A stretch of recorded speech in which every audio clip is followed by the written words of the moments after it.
This is Aaron. And this is Katrina. And you're listening to Generation J Live, the podcast.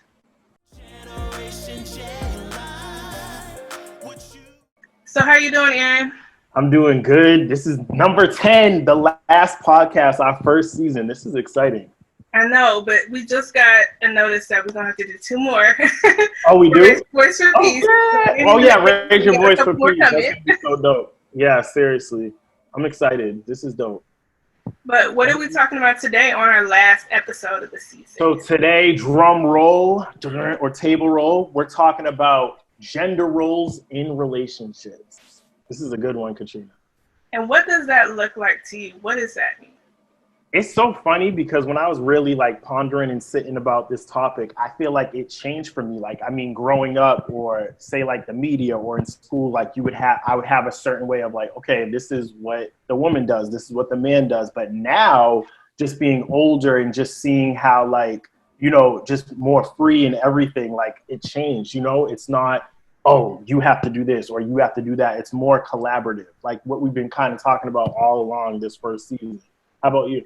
Yeah, it's definitely changed. I definitely grew up with a certain ideas around what I was expected to do and who I was expected to be. And now as an adult, it's very different. So we are super excited to get started today. We spoke with students at West LA College about gender roles in relationships. Here's what they had to say.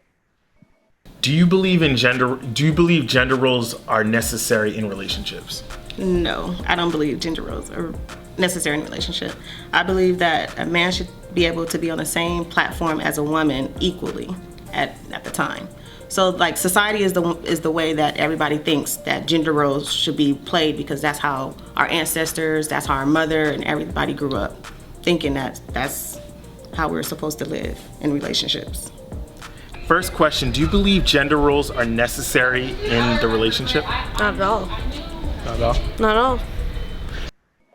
So we have 2 special guests on the show today. I'm going to introduce you guys. Well, I'll say your names, and I want you to introduce yourself to the listeners, okay? So first we have Niarah.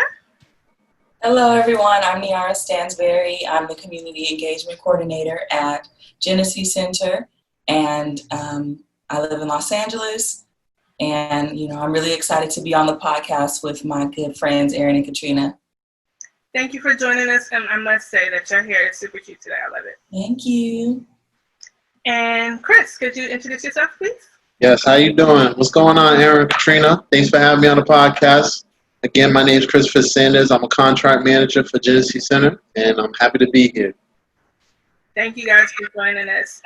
We usually just talk back and forth, but it's going to be really nice to get some new energy, fresh energy into the conversation. So we're really excited. And let me say, too, these 2, they're humble, but we're so excited to have them on the podcast. These 2 are movers and shakers, and it's just going to be a great one. So we are so happy you guys had time out of your busy day to come and do this. So this is dope. This is going to be great, guys. This is going to be a good listen. So make sure you're not driving, you're not eating, watching TV. Turn everything off, shut it down, because this is about to go down. Yep. Yeah. Okay, so first question. I'm going to throw this actually out to the brothers. All right, so you guys tell us, do you believe that gender roles are necessary in relationships? Ooh, gender roles. I think they have changed over the years, but they could be somewhat necessary in a sense. I mean, each his own, but it's all about the person inside of what they want. But I think over years they have changed, especially in 2020. But they could be necessary in a sense. In what way? Well, I think you got to know your place in the relationship. You got to know who you are. You got to know what you give into the relationship, what you want to receive in the relationship. And I think it gives a placement of where you're at in your relationship. Everybody knows their roles and knows what they contribute and what they get and what they get out. Yeah. What about you, man? What do you think? Yeah, similar to Chris. I mean, I feel like it changed, but the main important thing for me is that each relationship is going to look different for those 2 people. They're going to have to discuss what it's going to look like. I know for me, I'm definitely willing and open, like, you know, to definitely have like do both of those roles. But like one of the things for me is like I was taught, like, and you might know this, Chris, and I feel like you guys know this, like when you're walking with a woman, you're supposed to walk on the outside of the street. You know what I mean? My aunt taught me that. So that's something like I'll always do. And just like little things, like if I go out on a date, I feel like I'm going to pay first. I'm not saying this is for everyone. This is just, you know, for me. And then also too, when it comes to like, say like finances, we both are, you know, I agree, we both are in it, but still, I still want to like be the person like that takes care or provides in a sense. Like, you know what I mean? Even though we're both there, I still want to be like, I got you, you know, and have like that. So. Definitely. Yeah, I remember we talked a while ago and you were telling me about a girl who actually pushed back on you about the whole walking on the outside thing. You mind sharing that? Because that was interesting. Yeah, that was crazy. Yeah, just for people that didn't know, like, so it was in LA and she, you know, she's an activist, very out there, but we were walking and I went on like the outside and then she like literally went back on the outside. I'm like, and she's like, you don't have to do that. I want to walk on the outside. Like, you know what I mean? And that was her, I guess that was her way of being like, you know what, I want to like, I don't know, me walking on the outside, I don't know what that was like said to her or how she interpreted it, but yeah, it's different, you know, depending on the person. Niarah, what about you? How do you feel about that? That's very I personally feel so much more protected when I'm walking on the inside of the street, even though if a car come up on the sidewalk, we both gonna get got, but you first. But gender roles in a relationship, you know, I think traditionally I've always kind of been, as a woman, I don't like to clean.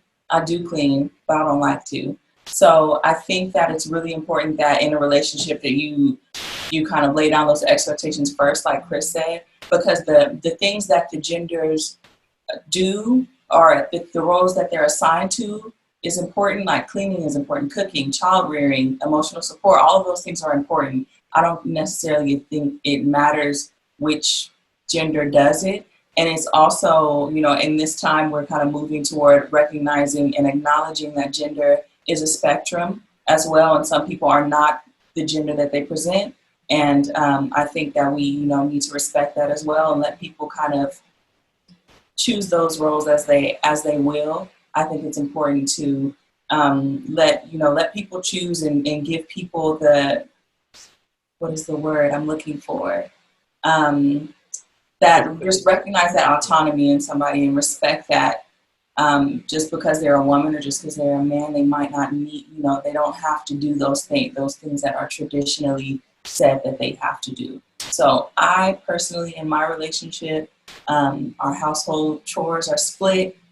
I do most of the cooking because I'm good on his cooking. But for the most part, I think we're a little bit more flexible in what the traditional gender roles are. Yeah, I think for me, because I grew up in a single parent household and I currently run a single parent household, I'm very like independent and very kind of set in my ways. So at this point, certain things, like when I'm in a relationship, this is not going to happen. Like there's no way that I'm going to be able to like give up a lot of control because I'm so used to being in control and because that's how I feel the most comfortable. Like I need to be able to do the things the way I'm used to doing them. Okay. So when it comes to that, for me, certain specific gender roles that are, you know, attributed to women don't really work for me. I just can't do it. But I can also recognize that, you know, certain other things I can and I don't mind doing and I enjoy doing. Mm-hmm. So it's just kind of it's a question, like you guys have been saying, it's really a question of us having that conversation and saying, okay, well, this is what I'm cool with, this is what I'm not, this is what I need, this is what I don't, and being able to respect each other on that level. Yeah. Also, what are you comfortable doing and what are you comfortable not doing? I personally don't I've never really admired, or not necessarily admired, but I never desired to be like a stay-at-home mom. And that's no knock to anybody because my mom was a stay-at-home mom and I'm grateful that she was because she was there for a lot of moments when I needed her. But I personally never wanted to do that because I just felt that I don't feel secure in having a partner completely provide financially for me. I've always wanted to do that myself. And I think that's something for me personally. Some of my friends are like working their job just until they find a man where they're like, I'm trying to stay at home. And that's fine. But for me, that's never something I aspire to be, just because of the fact that, number one, the financial stability is really, really important to me. But that's also something from my childhood that I saw where I was like, you know what? I don't think I like asking people for money, So that's something that is a gender role that is kind of, I personally feel comfortable with. So again, I think it's really like an important conversation to have. And now times are changing so much, and I think it's a great thing where, you don't have to you can do what you want, really. So I think it's real important to have that conversation, and also ask yourself, like, do I really want to do this, or am I just doing this because it's expected of me? Yeah, I mean, that's real. I feel like I'm kind of the same way. I'm very funny about my money. I don't want to give control to anybody else over my money. And nor do I want to control anybody else's money. Like, I'm good taking care of what's mine. So like the idea of having like a joint account or like paying bills together, so like to me that's irky. Like I don't know. I like to know that my stuff is paid and paid on time. Mm-hmm. So like for me that would be kind of an issue too, because I know I do want more children, and actually wouldn't mind doing the stay-at-home thing, but I'd have to be able to be in a place where I can trust, and that's a deep level of trust, mm-hmm. that things will be handled, or be able to be the person to handle it myself. So if I'm able to work from home still, or still have my own money coming in and making sure, that would make me feel a lot more secure. So it just depends. Let you it wasn't even a thought of mine to like be able to work from home. Like, you can do that in real life. Mm-hmm. Yeah. So I might do that. I might do that, but that's definitely also working somewhere, at a domestic violence agency where most of these women were trying to get this workforce development entrepreneurship off the ground, because most of them are so have been financially abused and have had their credit cards taken away, no access to the bank accounts and things of that nature. So I wouldn't say that that's something I'm necessarily scared of, but I can see how it can easily happen, just bit by bit. And because you're the gender roles, because a man is supposed to provide financially and control those financials, so it can happen really gradually, and then you can end up not even having access to your own bank account, or not even having your own bank account at all. Yeah, that's scary. So let me ask you this, Niarah. What kind of what stories did you hear around gender roles when you were growing up? Like, what were you taught specifically, like, that a woman was supposed to do in a relationship? Well, I would say there's kind of two different worlds which we live in. And one is like your home, of course, and what your parents teach you. And the other is what society teaches you. So in my home, we are gender roles, and I also have two little sisters. So it's just three girls. So we learned very much that, we can do whatever we want to do. My mom and my dad both empowered us a lot. And never made us feel like, oh, because you're a woman, you need to do this and you need to do that. My mom was a handy woman. She knew how to fix things. We had a huge toolkit. And so a lot of the things that a man would traditionally do, my mom could do too. My dad also would cook for us very often. He's a great cook, actually. So a lot of the things that are traditionally assigned to a male and female, they kind of shared. Now, in my friend group and when I would go to school and from the media, I was like, so I have to clean and cook and take care of these kids and be barefoot and pregnant. And, so I definitely learned the traditional and more archaic version of what gender roles are. But I think that's changed with social media, because we are really starting to question, is that necessary? So those are the things that I learned when I was a kid. I thank God that my parents were really into like female empowerment. But I know that when just like when I got my first boyfriend, we were young and we're at our little family dinner and they all looking at me to see if I was going to make him a plate. I didn't know about that. So I got my plate and had a seat, and that was the issue. And I was like, he got 2 legs, 2 arms. Now I have no problem making my man a plate. I just didn't really know that was a thing. Like, I never paid attention to it. So there was real critical discourse over whether you should make your man a plate or not at a family event or family reunion or whatever the case may be. And I was just, that there kind of introduced me to like, oh, these expectations are very real. This is not just, people talking like this. And they have also consequences if you don't do them. Because, then the mom and the sister is back looking like, oh, she don't take care of my son. But yeah, so those are some things that I learned. And I'm currently kind of unlearning some of those things. Mm-hmm. Definitely. What about you, Chris? What were you taught about gender roles, especially from a man's perspective, when you were growing up? Well, it's funny now because that I'm older. You have your household, and then you have what's going on in the outside, like a movie or what you see on TV, or but what you see at your house and what you see in your neighborhood and your community and your friends and your family, it's just so different. Because in the movie scene, you see that the man pretty much does all the work, and for the most part, they provide all the things, and the woman stays home. But in my household, it wasn't like that. My mom went to work, my dad went to work.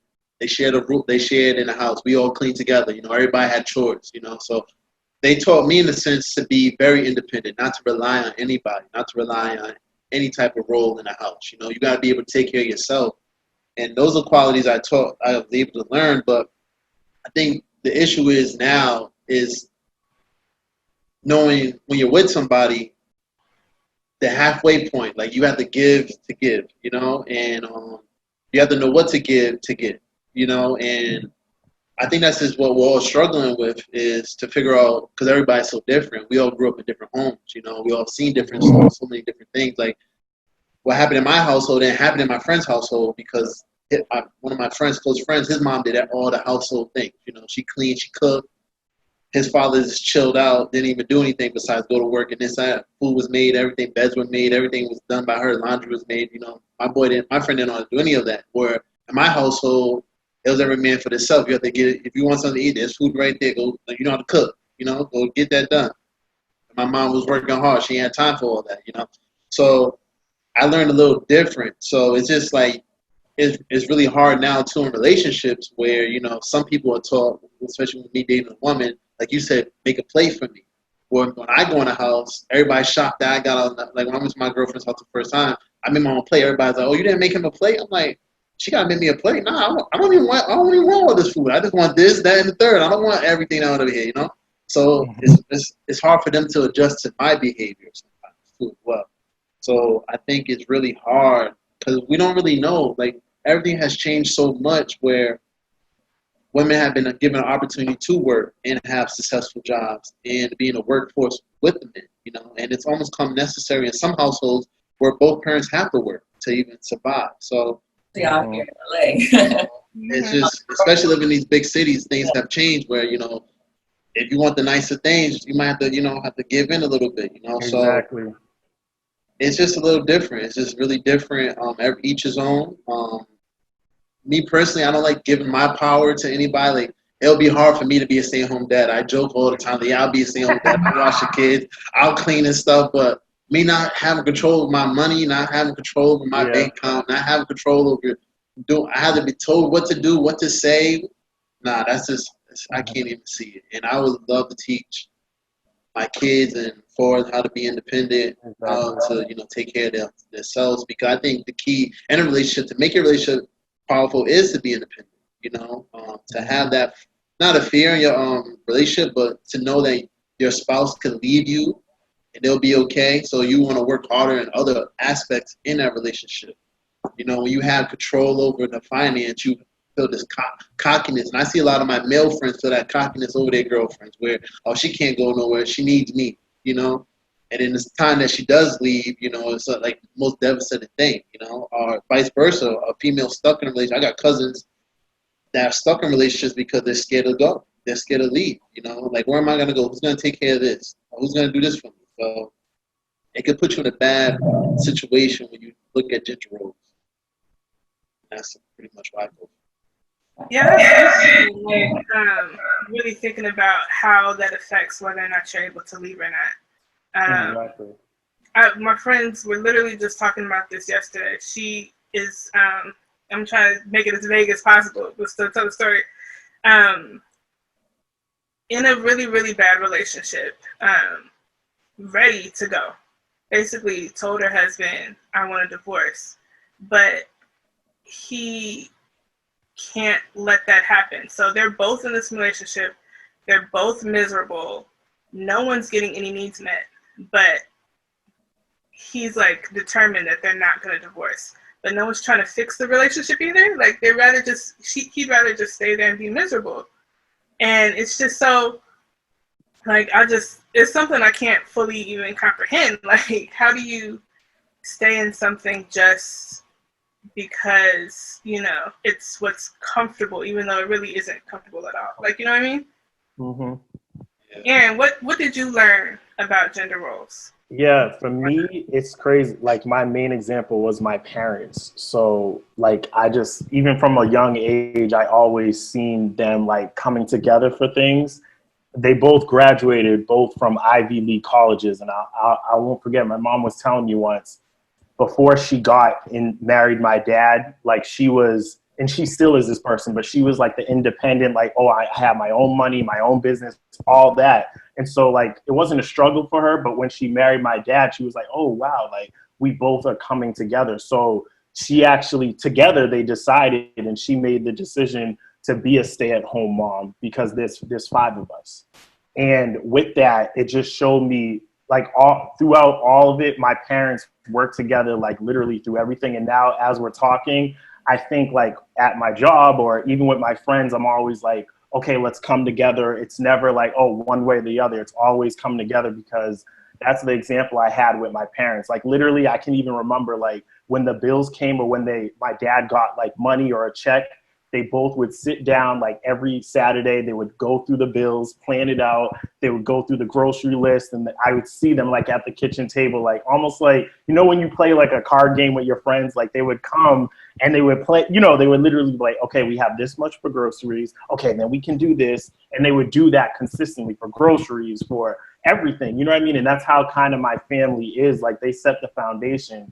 And it really just taught me, like, you know, gender roles, it's, no matter what it is, it's a communication and it's working together. Like, yes, we're going to have, because, you know, you can come from different routes or you can come from different backgrounds, because both my parents, they were raised by their families and they probably they were raised differently. But when they came together in that union, it's like, okay, it's us now and we're going to decide and we're going to make this work together. And that always stuck with me to now. That's how I operate. It's like, okay, yes, I can come with my ideas. You're going to come with yours. But if we're together in this, how are we going to both make this work? How are we going to work together? See, I don't know. I feel like I got a lot of conflicting messages when I was growing up. On the one hand, like I said, for the most part, I was raised by a single mother. But when my mom did remarry, because that happened quite frequently, she still was kind of the person who was in control. And she tended to marry men who needed her to be the provider.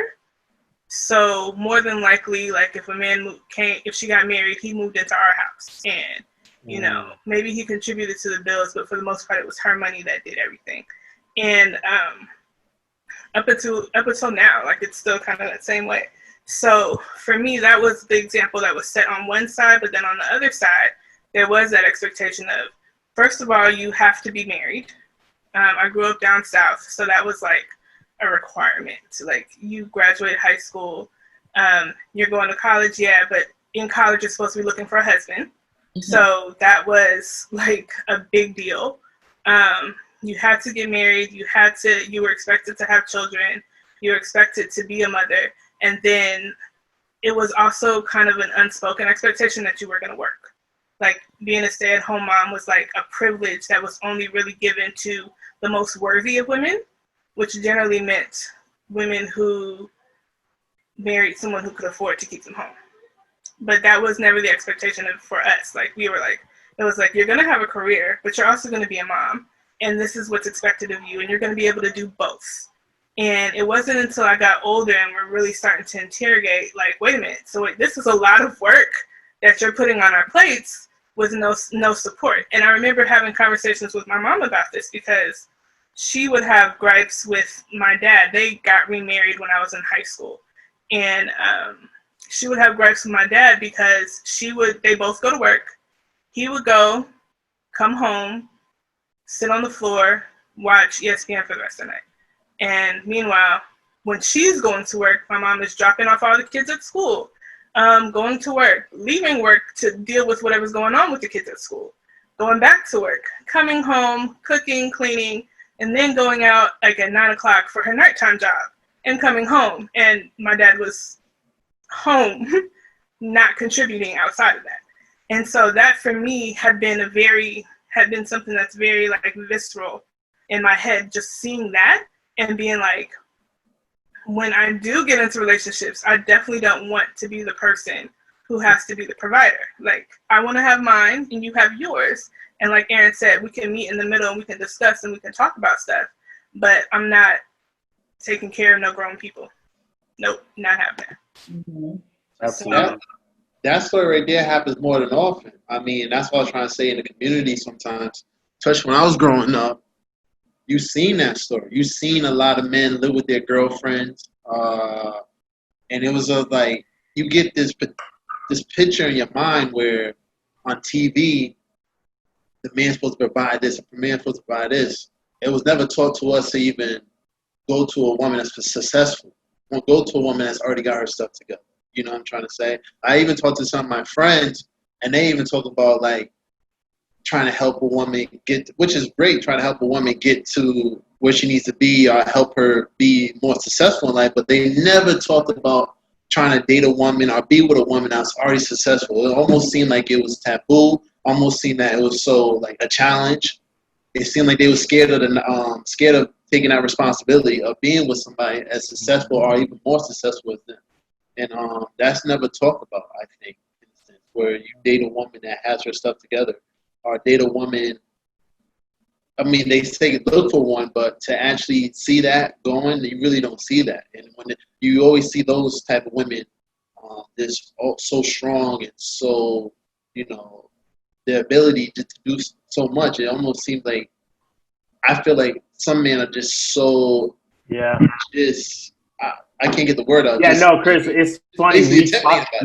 Literally, me and Katrina, we talked about it a couple of episodes back on the podcast. It was like a question like, oh, would you date someone that makes more money than you? And I said, yes. Like, I'm not going to lie, it will be different. Like, but to me, I like it because it's like, okay, let me not only step my game up, but, you know, that's fine. You know what I mean? Because I feel like if I know what I'm going to become, I know what I'm working towards. So I think it comes back, like you were saying it, Chris, it like comes back to a confidence and a self-esteem thing, you know, and, you know, being confident and strong in yourself, being like, you know what? Yes, she might make more and that's totally fine. That's her. Great. I'm going to do me and we're going to come together. You know what I mean? And it kind of goes back to that thing of just because someone else is shining, that doesn't mean you can't shine too. And that's not dimming your light. You know what I mean? You can shine together, you know?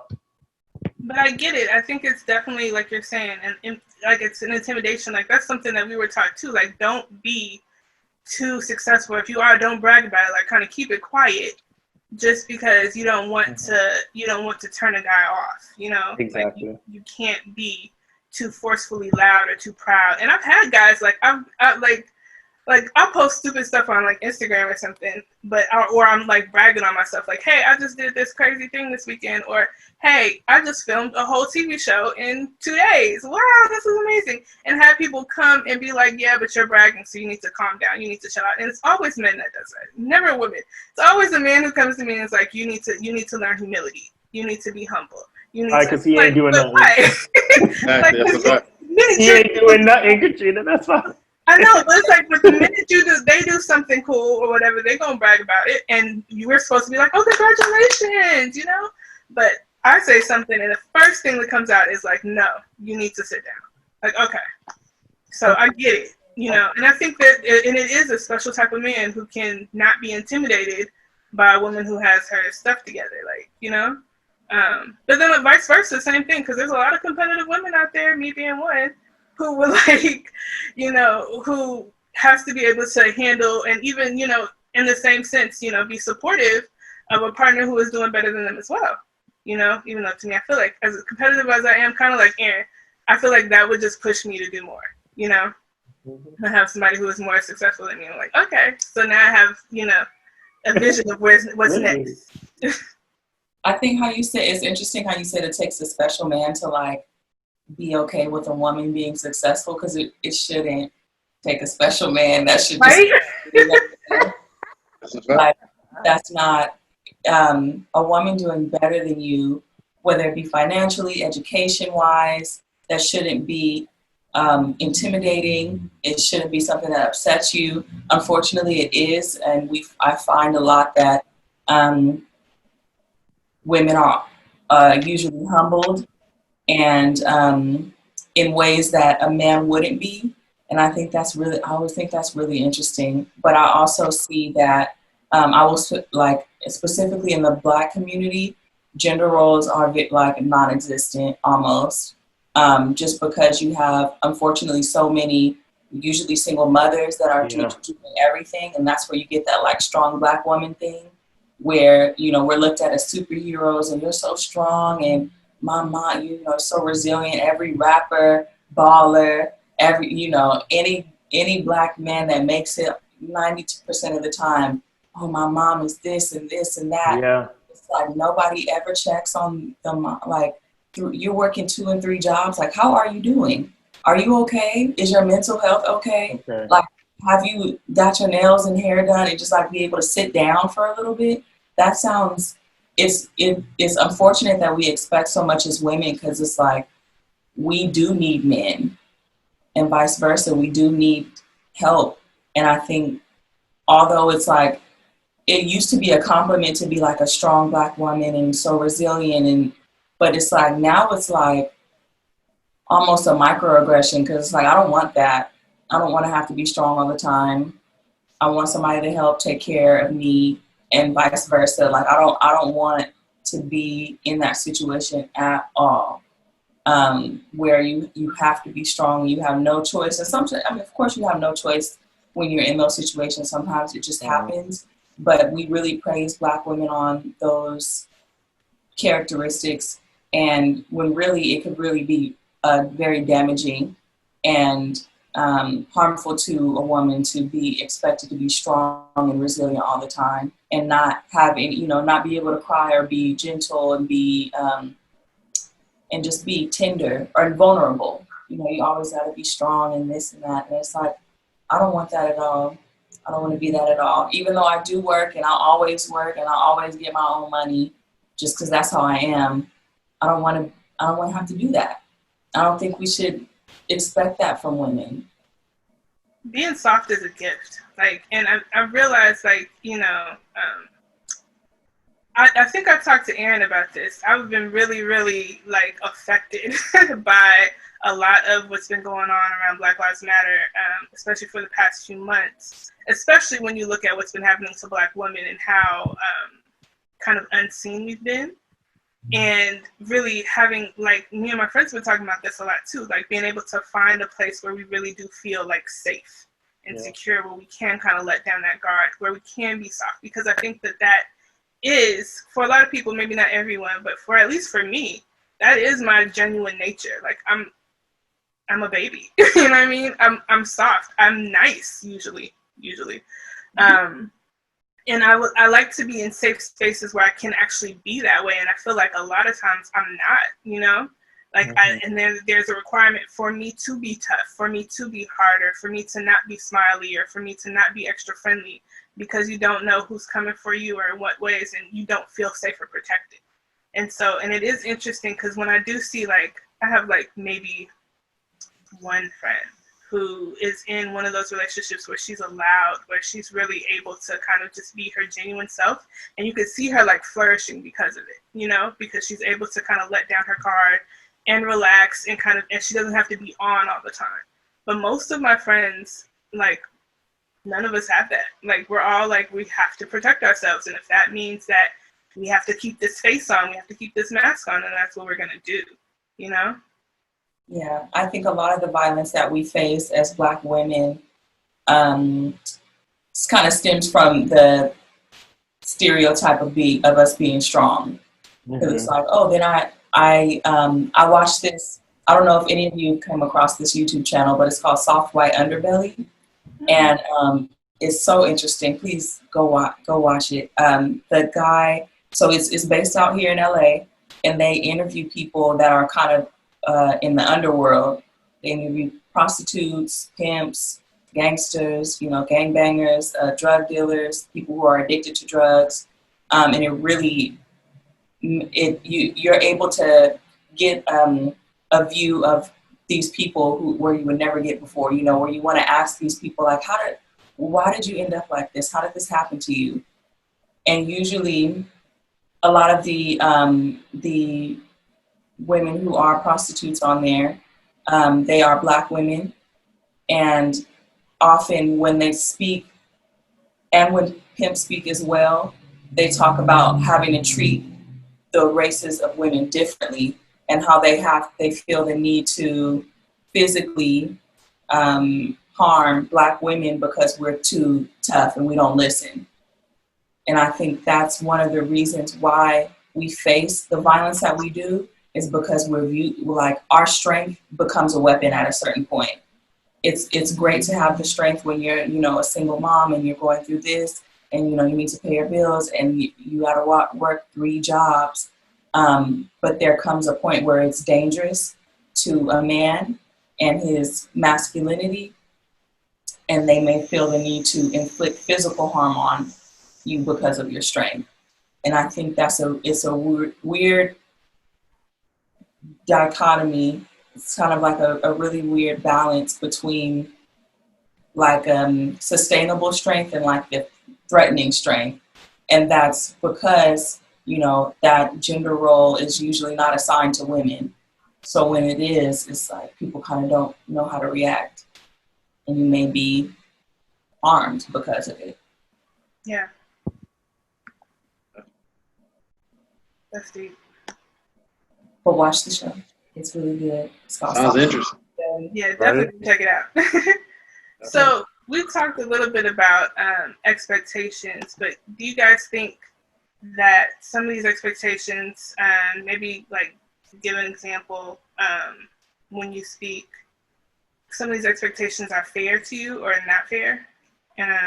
So give an example of like an expectation that we talked about, and do you feel like it's a fair something for someone to expect of you in a relationship? Anyone can go. Well, the expectation is like a man should pay for everything. I mean, women became smarter. They got the opportunities. Myself, my girlfriend makes more than me. So it's not a hard conversation, but it's an easy conversation for me to be like, you know, maybe this week, you think you can pay this off? You think you can do this or you can do that? You know, and it's a different conversation. You see how you adding your voice? Yeah, but that's what I'm trying to say. But see, that's what I'm trying to say. That's the expectation I'm saying. But I don't have that conversation. I'm just saying I can see it. Lucky for me, I get to split it halfway. I get to see it all 50-50. But I can see how, like, I had this conversation actually in the office with a couple people, and they got confused because I go on dates sometimes with my girlfriend, and I don't even call them dates. We just call them outings. And sometimes, I'll say 80% of the time, we go half. Or if we don't go half, either I'll pay for it this week, especially the week I get paid, or she'll pay for it the week she gets paid. We don't look at it as in, I took you on a day, I had to pay for it. Like we kind of share a lot of things together. We have accounts together, so it's not like that role is like my money is her money. Unfortunately, in this situation where we are in our relationship, that's how we are. So we don't look at it like when we plan a vacation, it's half because we put money in. We gotta we got things together. So it's not like that. So when I'm telling people, hey, listen, no, I went half. Like we went half, we enjoyed it, and they're looking at me, oh man, I don't pay for half. I said, listen, you don't understand how good it is to pay for half. Like as a man, like if you go on dates, you pay for everything. I like now when I go out to eat, I order the most expensive thing I can get. I can get whatever I want. We're not labeled to get what we need. We're not on a budget. We split everything by half. And the ginger roll makes you not even be that confident. I'm not saying that you shouldn't take people out on days like this. Yeah. I take her out and I do things like that, but there's no expectations of me going out with her to do things. There's no expectations for me to pay for. No expectation for that whiny voice like, hey, you think you can pay for this week? I need some help. Like ask for help. Asking for needs and stuff like that. I'm glad I'm able to develop that. Where some people, that's not even an opportunity or something that comes across their mind. So, it's just each his own. I don't. So, but this is how it is now. But was that like that when you guys first started dating? You know what? It was from the first date, the first outing we had. I actually took her out to something small, just to get to know the woman. Just to see what it was. And after the first outing, we went to another spot, and it went just like this. I'll pay for the next round. All right, I'll pay for this round. And it from that moment, from my first date of paying for round, it just became like, listen, it was kind of put in my mind and put it like she let me know, like, listen, you don't have to do everything for me. I can handle my own. I can do my own. I got my new car. I can handle my own business. I don't need nothing from you. You know what I'm saying? So that's the expectation I took from it. And that's how I got from my relationship. So we developed that from the beginning, and it's been that way since. So that's why I go off with that. So Chris, quick question. Does she have a sister or a friend? Or You know what? When I explain the story to people, it's so funny because it's like, oh, how did that happen? How did that happen? And I do know other friends that have that ability. I do have another friend that goes half for all his bills, that do half for because this girl makes more money than him as well. And I got another friend, I'm not going to lie to you, he will not allow his woman to do anything. Like he tries to force that empowerment over her, and I hate it. Mm-hmm. And our relationship, me and my other friend that have kind of the same, where we share kind of equal responsibilities, where my friend takes 90% of responsibilities. Our relationship seems on paper and a lot better than what his relationship is that takes care of 90%. Like he seems more stressed. He seems more like he don't understand where she comes from when she's upset. Like he don't have a great communication with his relationship because he feels more empowerment. Like he feels like, oh, you should do what I say. Where in our relationship, it's not like, we have to understand where we're coming from. There's more communication. And that's what I want. Yeah, and that's what I wanted to say. For people listening, it's if you notice when Chris was talking, what they communicated that. I'm getting what they came together like, oh, we're going to go half. Like that works for their relationship. Mm-hmm. Everyone's relationship might work a little differently, but we talk about this. In a healthy relationship, there's communication, there's love, there's understanding, there's talking things through. That's what I'm hearing from Chris. That's what he's doing with his woman. You know what I mean? So in your relationships, it's really about you two people deciding what works for you. And both feeling that freedom and that environment where you can come together and make that decision work. Especially with the ginger rolls, I felt weird at first when she did pay for something. Mm-hmm. Like I felt like I put when she gave me back my credit card, no, I got this. I felt like, whoa, wait a minute now. I'm not used to this. Or I wasn't taught this, or mentally not understanding it. Like it took me a while to even adjust to understanding, wait, this woman can handle her own. Like I don't have to be on top of her. I don't have to worry about her. She can do her. So it took a while for me to adjust because you just get brainwashed with you have to do everything. And like I said, it's not bad to do certain good things for your person that you're in love with or someone that you're with. But I think the whole ginger roll, like, oh, you're supposed to do this, you're supposed to do that. Like I love cooking, if I could be honest. I like the way I cook. I love cooking. She likes the way I cook. She prefer me to cook more than she does. Like, oh, Chris, make this. Oh, Chris, do this. I'm like, damn, I gotta cook all the time. You know what I'm saying? I gotta cook every time I see you. Like, yeah, you don't never cook. But I don't mind it. That's the difference. You know what I mean? Where I like things clean. If I could be honest. I like to clean out the house. Me too. Yeah. I like the kitchen clean a certain way. She might do something. I'm like, let me hit it over again. Let me just wipe it down one more time because it's a certain way I like it. You know what I'm saying? It's just gender roles is just something. It's just a label. You know what I'm saying? It's just. It's not really what it is. You gotta really talk things out because everybody's different. What works for you might not work. Even in this relationship, might not work in another relationship. So yeah, it's all up to what you want. I think as millennials, it's unreasonable to expect the man. If you are a millennial woman or younger dating a millennial man, this economy is terrible. We know what's going on, and that's why we're all waiting. So, a lot of us have waited a long time to have kids, much longer than, the generation before. Yeah. It's unrealistic to expect for the man to pay for everything. I would say we do in my relationship, I would say it's like a 45-55.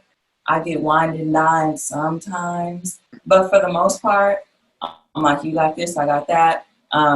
It's definitely, because it's just not reasonable. I don't think it's fair to expect him to pay for everything when we're both kind of in the same tax bracket. Like, if you're working for Apple or Tesla or something, feel free to pick up my bills. But if you got a job like me and we doing a 9-to-5 hustle thing, like, it's unrealistic. And I know a lot of men that feel completely worthless if they're not providing financially. And that's the way that masculine gender roles can kind of backfire on men. It's like that's all they feel like they have to contribute is money and financials. And also, like, I know a lot of people who have dads who were emotionally unavailable, sometimes physically unavailable, and they were just like $20 a month dads because that's what men get taught to do. Like, financially, you have to provide. And it's like, I'd much rather you be there for me when I want to call you or when I want to drop in. Like, I would rather have that than like a checkbook dad that's like, oh, here you go. It's nice to ask for some money here and there, but I think that men have more to contribute than just financially. And I don't have a problem splitting, bills, but I did get the first date and second and third paid for. What about you, Aaron? What roles do you think is fair and unfair? Yeah, kind of going off of what Chris and Niarah said, like thinking about this question, it's like I'm not even thinking about it as roles. I'm thinking about the expectations for me going in the relationship, and then also from her and from the person bringing it in is just the qualities and the characteristics I'm looking for, like respect, communication, like those are the things. It's not really like a certain role, like, oh, you're cooking or cleaning or you're bringing in this, but it's just like, what are our values? That's my expectation. If I'm getting in a relationship with someone, I'm expecting values. And obviously we talk about this before we get in it, but I'm just expecting the values that I value in the relationship more over than certain roles. You know what I mean? Because like we talked about, we're millennials, that changed. You know what I mean? Everyone can do when two people get in a relationship, it's those two people to decide what they want to make it. So my expectations are mainly on the values. What about you, Katrina? The only thing that this made me think of is when I was pregnant with my daughter. I think it was maybe like a few weeks actually before she was born. I was still in grad school. So I really wasn't working at the time. I think because I was so heavily pregnant at that point, I just quit my last job. And I was still in school, and I was living with my daughter's father at the time. And I just got like a big refund check from school. It was like $5,000. And I took $3,000 of it to get like my books and equipment that I needed for school. And then I gave him $2,000 towards the rent, towards the bills, whatever. And I just told him, like, just go ahead and pay like 3 months rent or something. Like, we'll be cool. Like, if we don't have to worry about spending that money on the rent. And So I gave him that money, and then I checked in with him maybe like a couple weeks later, like, hey, so were you able to pay the rent, you know? And he's like, oh, no, I decided not to pay the rent with it. I'm just going to hold on to it for when we need stuff. So like the last time you asked for me to go buy some more formula, I used that money to go get the formula, blah, blah, blah. And I was like, in back of my mind, I'm like, okay, this is a horrible idea, but I'm trying to do this because at the time I was 25. So I was pretty young, and I was still, you know, very heavily influenced by this whole idea. We haven't talked about it yet, but this whole idea of submission and, you know, letting the man lead and be the person who runs the money and all that stuff. So funny, because my mother was the one who was telling me this, even as she was actively not doing this. You know what I mean? So I remember just hearing him say that and being like, this is not going to end well, but okay, whatever. And fast forward to the end of the month, I asked him again, like, you know, well, do you still have that $2,000? And he's like, oh, no, that's gone. And I'm like, gone where? Like, on what?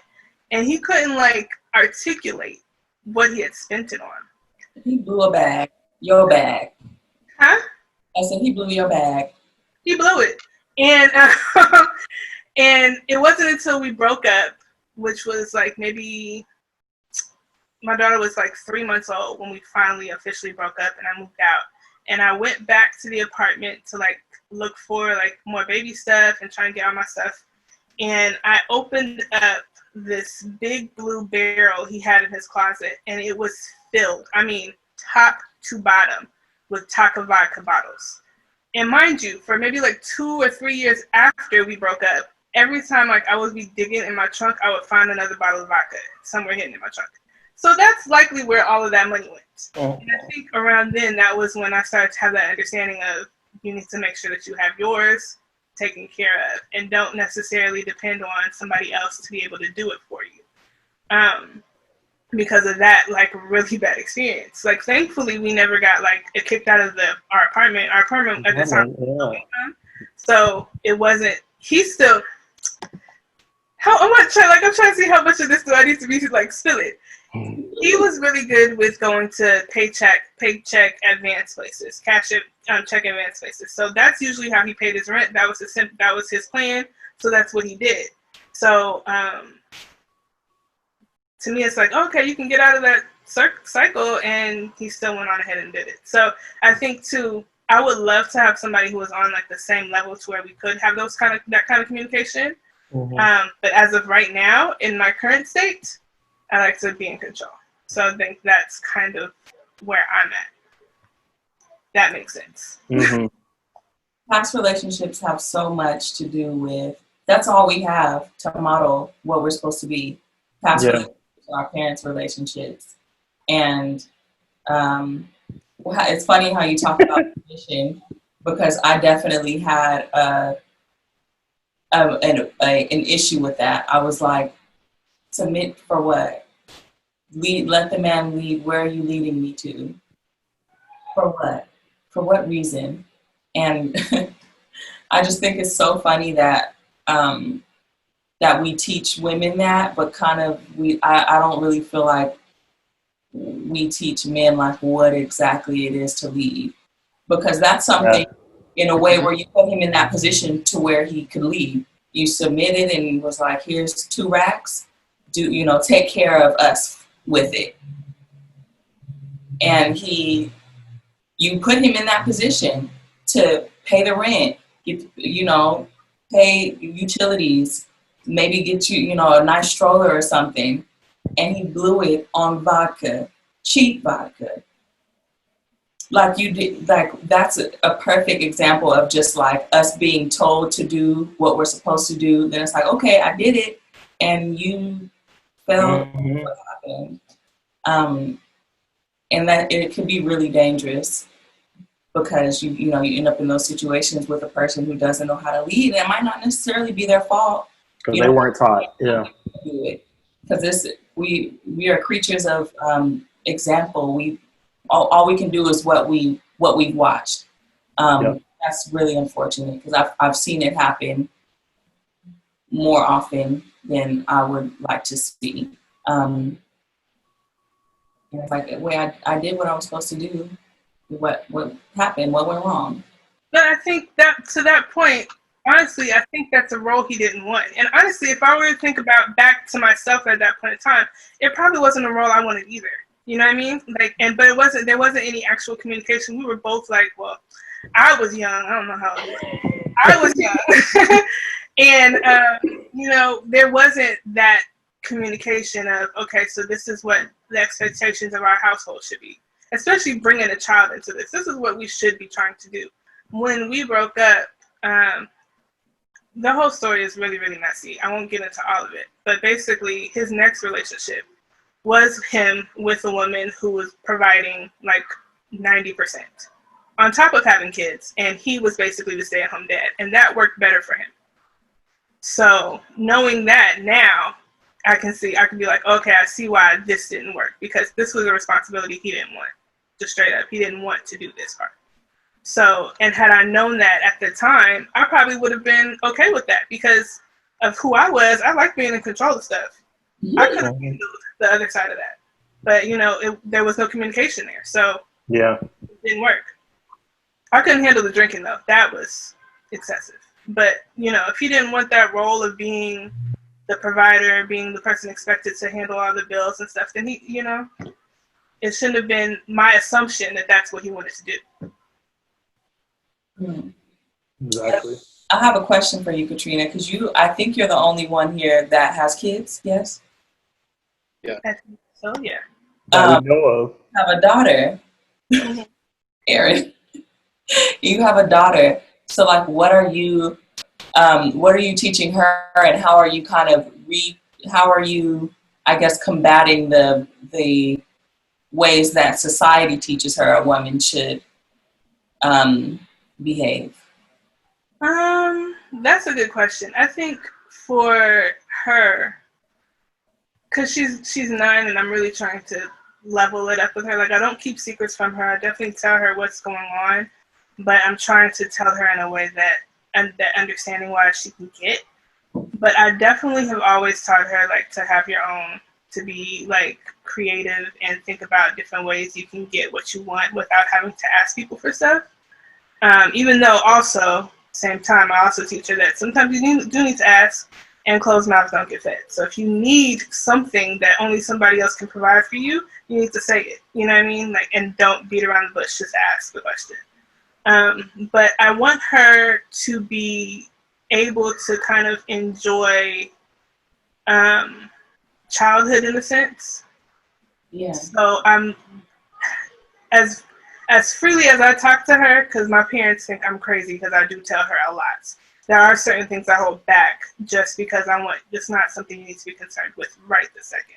But I do try to teach her that while certain things, like, this is expected of you because you're a girl who likes to wear dresses, but you're also a girl who likes to flip. So please put on shorts underneath it. And it's not about me controlling your body in a sense, but it is because of safety.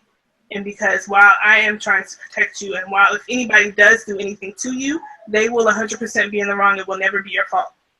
Same time, we're still being taught to protect ourselves in our own way. So if that means that we just got to cover up a little bit more sometimes, then so be it. But I hate that I have to even say that because it is such a conflict. It's like, you have to hold accountable the people who are doing wrong. And so it shouldn't be like, if I let my daughter, we're supposed to go to the beach later, and if I let my daughter go out the house in a bathing suit that's a 2-piece, I don't want her to feel like she did something wrong for going outside in a 2-piece, especially if somebody starts to look at her a certain way or says something about what she's wearing. Like, she's a girl, she's a child. Like, treat her as a child and let her be in that space. But at the same time, I am mindful that sometimes people take certain things the wrong way and try to take advantage of her because of her youth or because of whatever, and trying to teach her to be aware of her surroundings at all times, be aware of her body, be clear, like, if somebody's trying to touch you or do anything inappropriate to you, like, be clear so you know what's happening to you.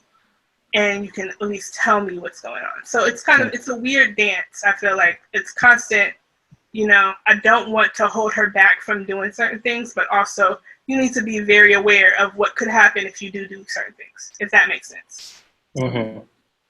I think that's something we haven't really touched on yet, like regarding child rearing, because we don't have kids. I don't know if that, of course, besides Katrina, if that's like intentional or it just so happened, but that's just like a whole nother part of the conversation that we haven't talked about really, that is so, where the roles become more apparent and communication is like more essential than ever. And I think that's one of the reasons why I haven't had kids. Number one, I do feel like I still have some growing to do, but also it really scares me to know that once you have a kid, a lot of people are like, well, why are you doing that? You got a kid. Why are you going out? You have a kid. Why are you dressing like this? You have a kid. It's like, but I'm still me.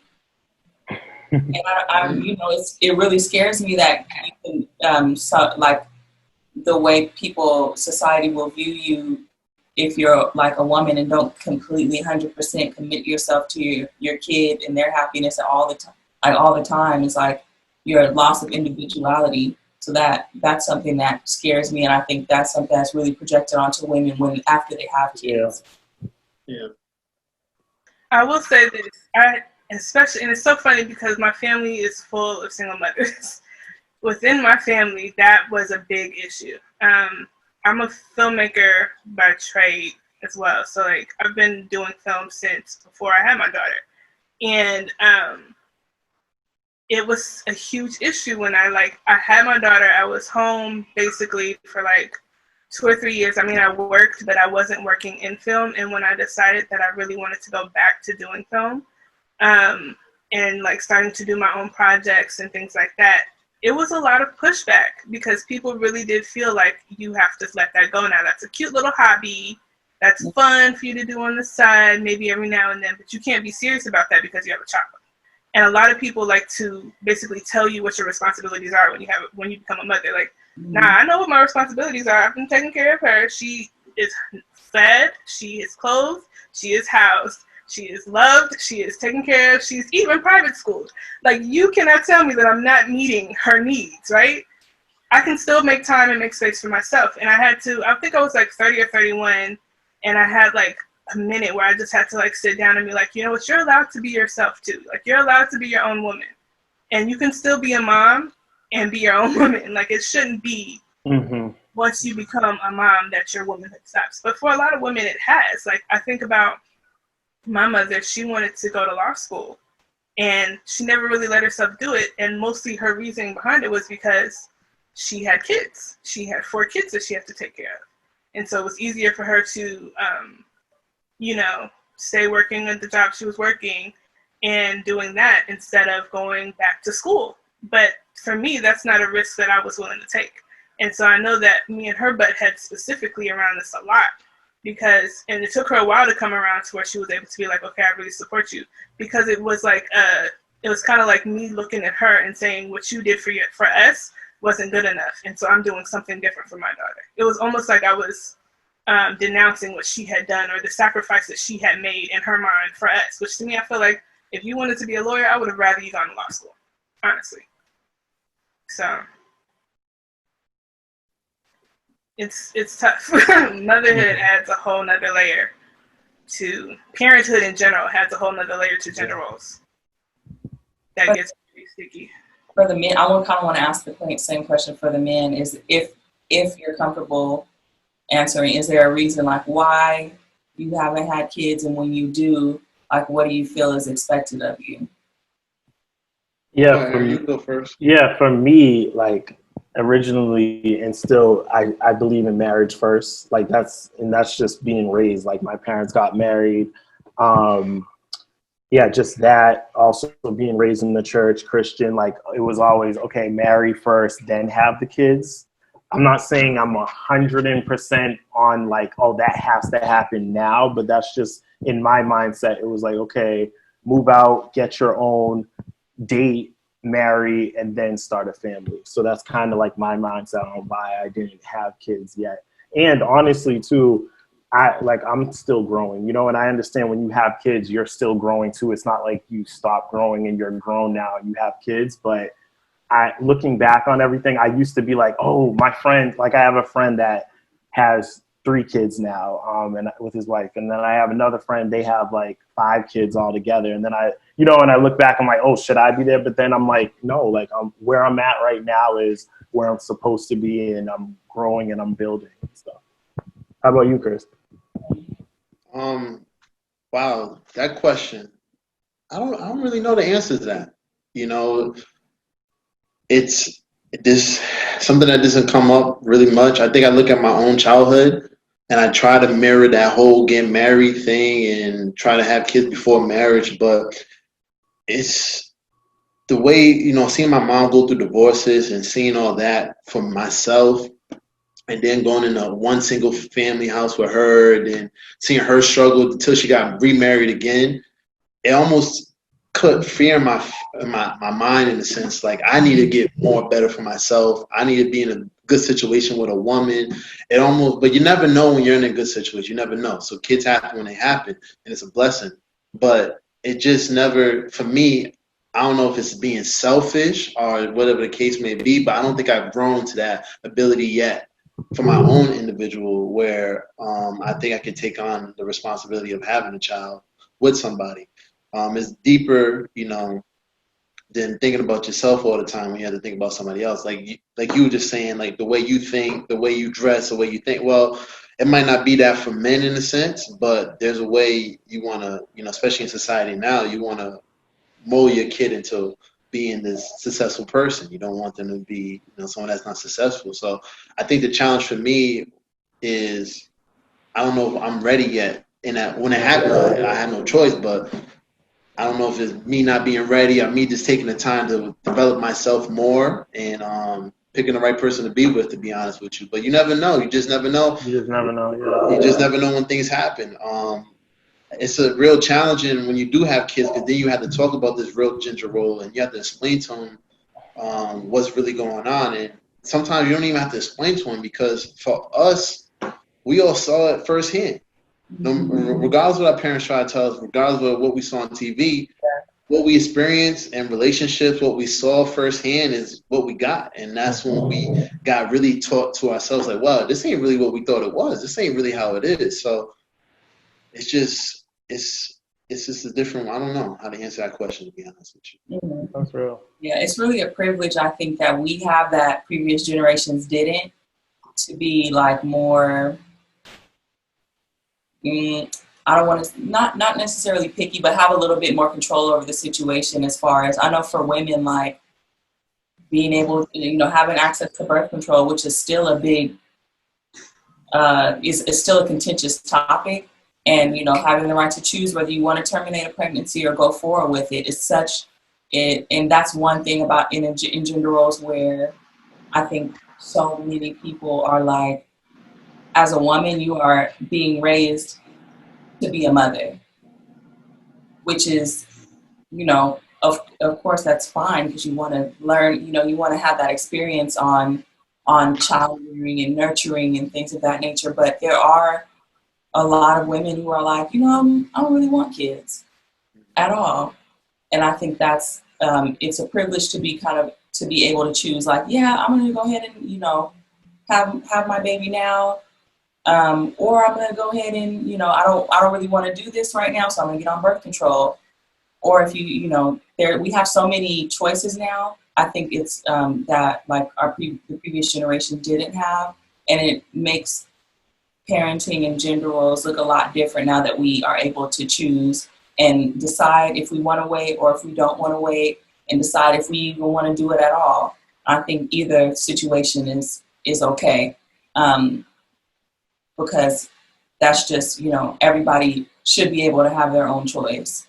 Most of my friends that are still back in my hometown in Bakersfield have kids, multiple kids. I'm going to see them this evening.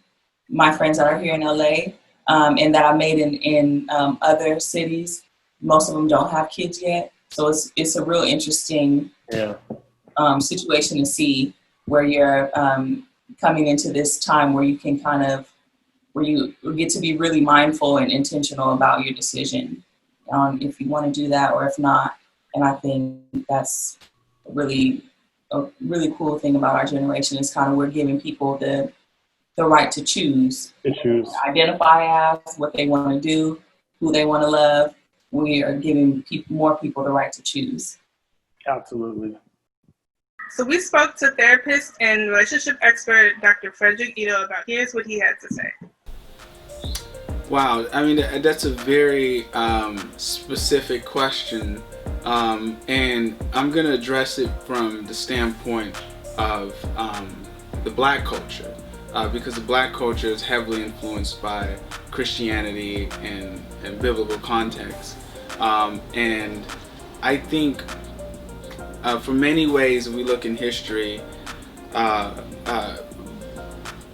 us as Black people have always sort of had a confusing position in society, in the societies at large, the more dominating societies, and how we've been influenced by Christianity and the Bible and things like that. So, and it ties also into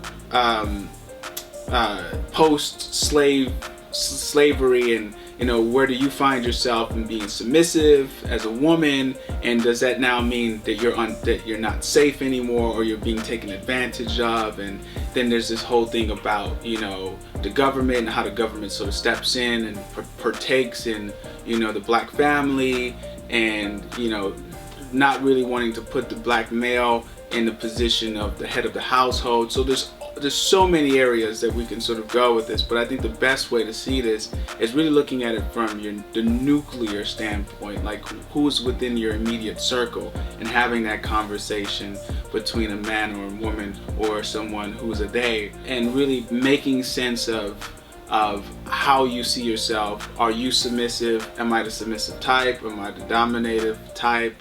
All right, so yeah, we talked about a little bit about this earlier, but there has been a lot of discussion on the internet lately about submission in relationships, both within and outside of the biblical concept. For those women looking to be submissive in their relationship, what does submission look like from day to day? So I think, Niarah, that's me and you. Yeah. Mm-hmm. So Niarah, I was gonna say, like, or Katrina, what would that look like that day to day process?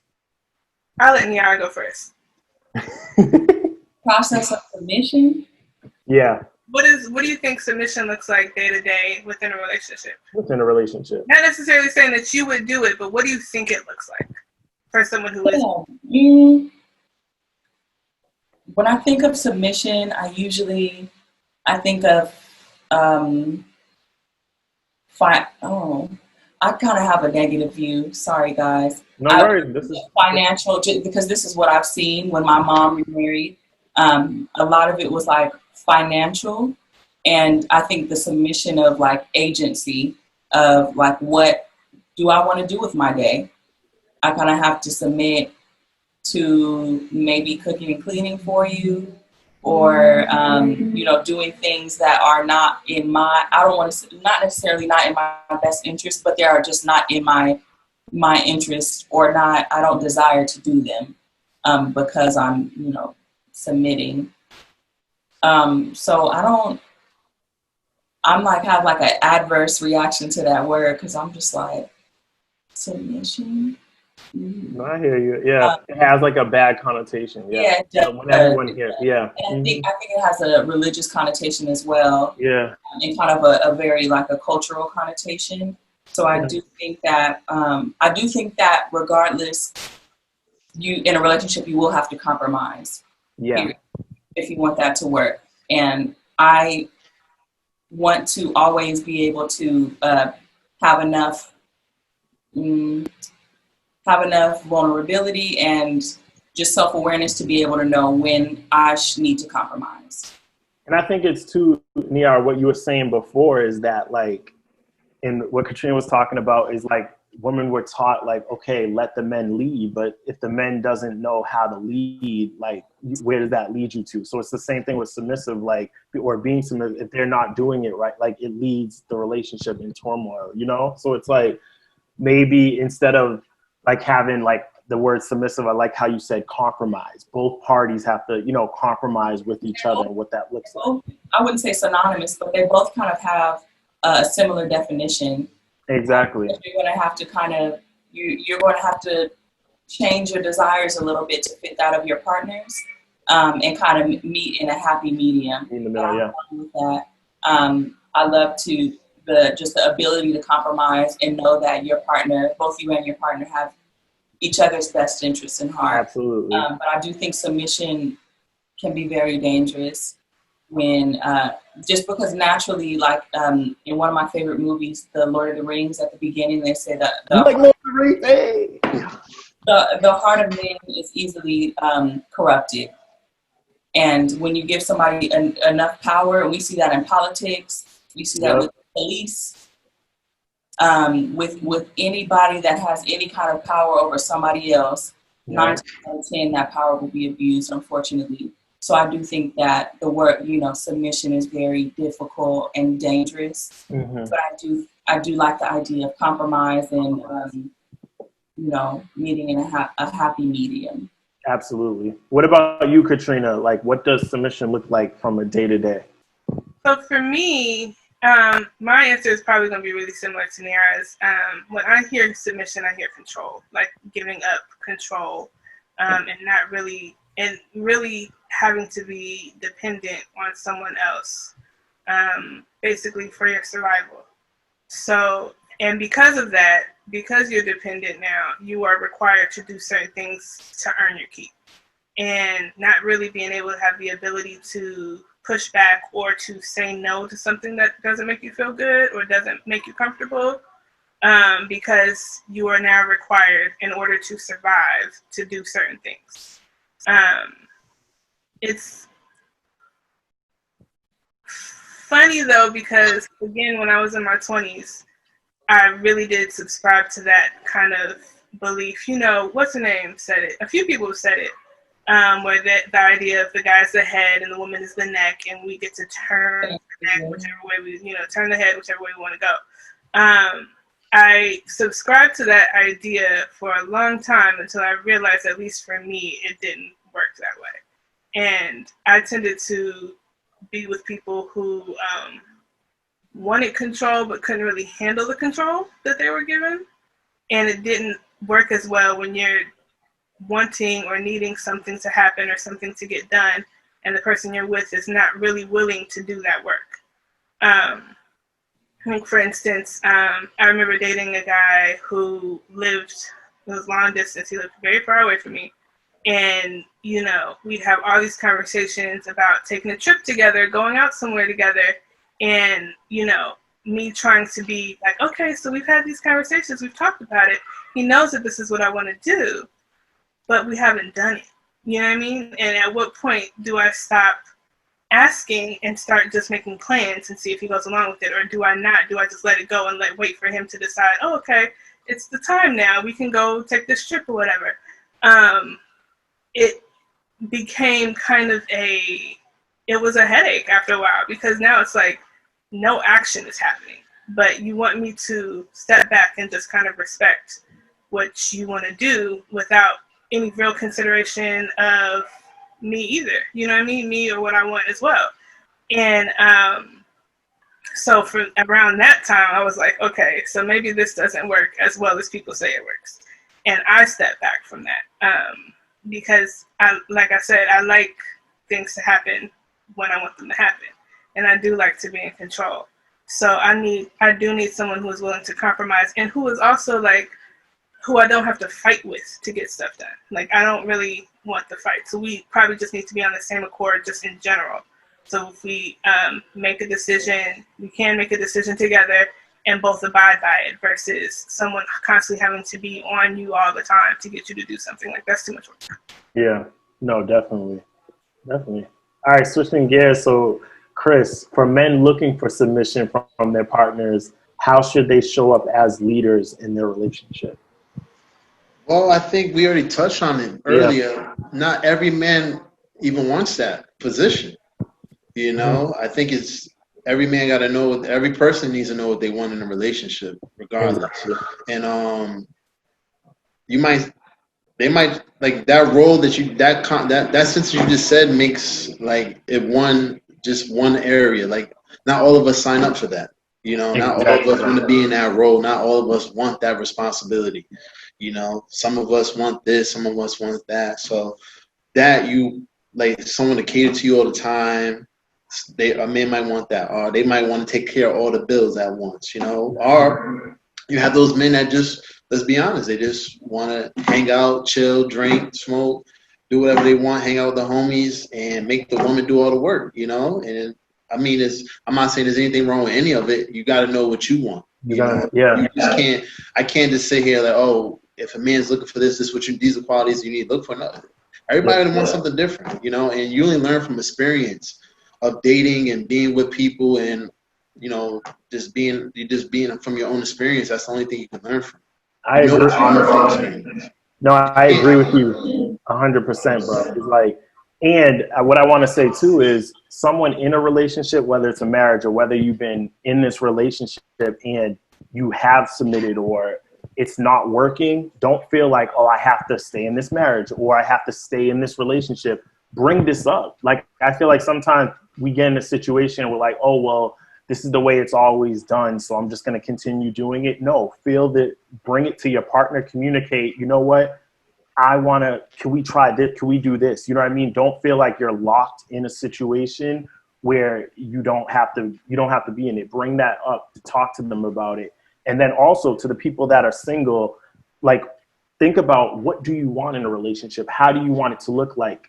A lot of times we kind of think, oh, when I get in a relationship, it will happen. I'll figure it out. Yes, you're going to figure things out, but plan it. You know what I mean? Right now, in your singleness, think about, even whether you write it down or talk about it with your friends or listening to this podcast, think about, you know what? When I do get in a relationship, when I'm ready to date or seeing myself down the line, how do I want that dynamic to be? Entertain that. You know what I mean? Put positive thoughts towards it, you know, because what you think about, what you talk about, you attract, you know, so do that in your singleness. So this next question, I want to open it up to anybody. Before you even get to that, because I have another, like, I guess for me, one of the questions I have is, do you guys think submission is specifically for marriage only, or is it something that can be achieved or be attempted while you are in, like, while you're dating or while you're just committed, maybe exclusively, but not married? That's a good one. Oh, that question wasn't in it. Okay. I know, I just did it. Okay. Yeah, no worries. Yeah. Anybody? We're talking a lot about submission, and I just want to define it real quick. I wanted to look it up and, like, because, you know, there's a connotative and a denotative, what is the word for it? Meaning. And I just wanted to read it off real quick so we can be clear. So submission is a noun, and it's the act or fact of accepting or yielding to a superior force or to will or authority of another person. So that's what it means, which even sounds even worse. It sounds horrible, to be honest with you. Terrible. Sounds horrible. So I don't. The question was, like, do you think it's reserved for marriage, or should we do it in relationship too? Yeah. I think, like, a casual, like, boyfriend, girlfriend, a romantic relationship will lead to marriage eventually. So, and I don't, from people who are married, their relationship doesn't seem to change a lot. So I think that if that's something that you want in marriage, that maybe is something you should do in a relationship as well, or at least something that you should talk about, because most people that have been together for a while and then they get married, they don't, they say it doesn't really feel any different, and that it's not, you know, it's not much different. So I think that that's something that should be, if you want to marry that person, or if you see yourself marrying that person, then I would say treat it like, you know, just like a marriage. What about you guys? And Chris? Well, I'm in the same boat. I see it as, like, when you're with somebody for a long period of time, you're trying to figure out if you're going to be with this person forever. So you got to kind of go in there, treating that relationship being who you really are. You know, you just can't change up one day because you got a ring, or because you're about to give a woman a ring, you're about to be a different person. You shouldn't treat that relationship any type of different from being your boyfriend and girlfriend. This is somebody, especially if you're just starting off, you just want to be real, be who you are, and try to be the best person of your that you could be, and hopefully you get that back out of it. That's a real hard question because submission, the definition of it, this sounds really like you're just giving everything off to somebody, like letting them take full control over you. That just doesn't even sound right in the human race, period. Like we shouldn't never even think like that. But when it comes to marriage and it comes to even being with somebody, there's something you have to give up. There's a little you have to give up. There's a little of you have to give. So it's not always you. You have to learn that there's part of you that you're now giving to somebody else, and that part of them you're now receiving from them. So you got to know what you want. You got to know what you can give, and you got to know how to ask and communicate to give more if you need more. And that's why I think that we lack, and that's a lot of things that all of us need to work on in a sense where, the communication part and giving out what we need to give in a relationship. Just not is no relationships two the same. We just have us four all been through different type of relationships and relationships. So what you saw is totally different than what I saw. So it's really hard. I mean, it's all each own, to be honest with you. I have to agree with both of them. Is like when it comes to submission, I know the word. It's like but it really comes down to, I think about like, will I be willing to submit in circumstances? Yes, because I'm not just picking anybody off the street. Like I know this person, and it's just like, it comes down to, okay, do we have the same values? Is there trust? You know what I mean? If those things are aligned and I know the person, then that's something I'm willing to do. You have to be vulnerable, I believe, with a person, because that's, part of a relationship. It's not, I don't look at it as like, oh, if I'm submitting, I'm throwing out everything that all my power. No, I'm submitting because I trust this person, and, and vice versa. Yeah, I think that trust part of the question is what would be like really key for me. Yeah, that's what you gotta have. How much, we grew up in the whole ride or die like era where it was real cute to be that girl that, did all that for your man and, showed up, did whatever he needed to do, and then wasn't really allowed to ask for anything else in return. Excuse me. You couldn't even ask for like loyalty in a sense. Like you could not really, you were just expected to give and not receive anything back. So now at this point in my life, the thought of that, it would really have to come with a lot of trust. It's a conversation that would have to come with a lot of trust, and it's still no guarantee that that's going to ever happen. But that's really the key to, like, if I submit to you, what are you going to do with that? Because you're giving somebody power. Not but there is like an inherent power dynamic in that word. Mm-hmm. Submitting to an authority. Some kind of authority. And I think it kind of suggests that it suggests like a superiority. It can.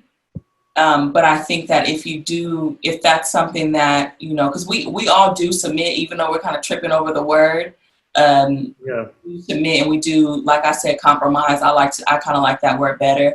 But like, if I submit, the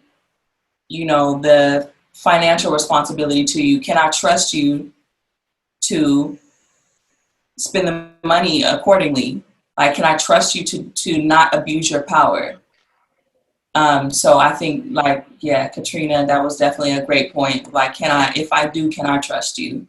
And I think with the relationships that have that kind of unwavering trust, it's much easier to say, you know what, I'll let you handle that. Like, I'm fine with doing that. Because I think something that both of us have expressed, or all of us have expressed, is like a fear of submitting due to abuse of power, which demonstrates a lack of trust.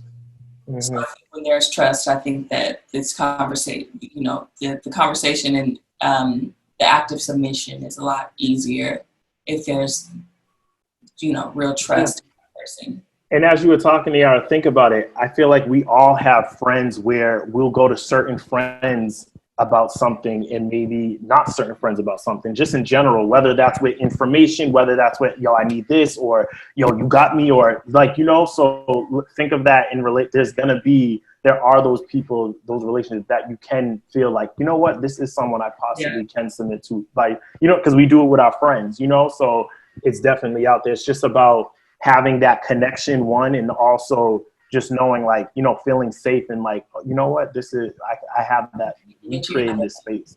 Exactly. Yeah, my boyfriend submits to me because I could, so he submits the, nutrition to me. Mm-hmm. That's a good way to think about it. Exactly. We talked about this a little, but guys, what does equity look like in a relationship? Like, when you see equity, what does it look like in a relationship, in a healthy relationship? Like, what comes to your minds? I know Niarah and Chris, you both are in one right now. I mean, in relationships. So when you think of that word equity and both coming together, like what's your idea, or how does it look like? I'll let Niarah go first. Go ahead. Chris is like, Niarah. I'll let her get thrown on the spot. I think I like that you use the word equity instead of equality, because equity has a little bit more give than equality. Instead of like, oh, you all get the same thing, it's like you get what's tailored to your needs. And so I think equity in a relationship looks like you give what you can. If whoever's, if we're making the same amount, then we're both giving the same amount. If you make a little more, I make a little more, then we kind of adjust it to what we can give. And that's economic. If I'm, that could be in a way that's like, affection, it's energy.